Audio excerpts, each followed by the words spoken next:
ಕಾವೇರಿ ವನ್ಯಧಾಮದ ಶಾಕ್ಯ ಅರಣ್ಯ ಪ್ರದೇಶದಲ್ಲಿ ಮುಂಜಾನೆ ನಡೆದ ಗುಂಡಿನ ಚಕಮಕಿಯಲ್ಲಿ 3 ಬೇಟೆಗಾರರು ಮೃತಪಟ್ಟಿದ್ದು ಭಾರೀ ಚರ್ಚೆಗೆ ಕಾರಣವಾಗಿದೆ.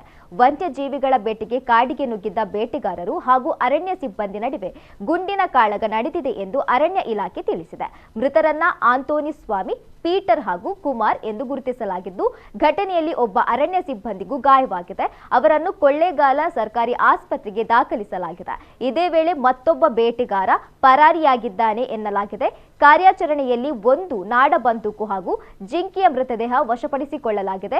ಮೃತದೇಹಗಳನ್ನು ಮೈಸೂರಿನ ಕೆಆರ್ ಆಸ್ಪತ್ರೆಗೆ ಸ್ಥಳಾಂತರಿಸಲಾಗಿದ್ದು, ಕುಟುಂಬಸ್ಥರು ಆಗಮಿಸಿದ ಬಳಿಕ ಮರಣೋತ್ತರ ಪರೀಕ್ಷೆ ನಡೆಸಲು ಸಿದ್ಧತೆ ಮಾಡಲಾಗಿದೆ.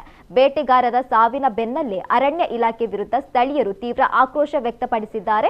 ಬೇಟೆಗಾರರನ್ನ ಮೊದಲು ಸೆರೆ ಹಿಡಿದು ಬಳಿಕ ಹತ್ತಿರದಿಂದ ಗುಂಡಿಕ್ಕಿ ಹತ್ಯೆ ಮಾಡಲಾಗಿದೆ ಎಂದು ಶಂಕೆ ವ್ಯಕ್ತಪಡಿಸಿದ್ದಾರೆ. ಆದರೆ ಆರೋಪವನ್ನ ಅರಣ್ಯ ಇಲಾಖೆ ನಿರಾಕರಿಸಿದೆ.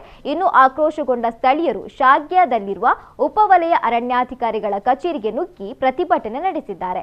ಕಚೇರಿಯ ಪೀಠೋಪಕರಣಗಳಿಗೆ ಹಾನಿ ಮಾಡಿದ್ದು, ಬೈಕ್ ಸೇರಿದಂತೆ ಕೈಗೆ ಸಿಕ್ಕ ವಸ್ತುಗಳನ್ನು ಚೆಲ್ಲಾಪಿಲ್ಲಿ ಮಾಡಿದ್ದಾರೆ.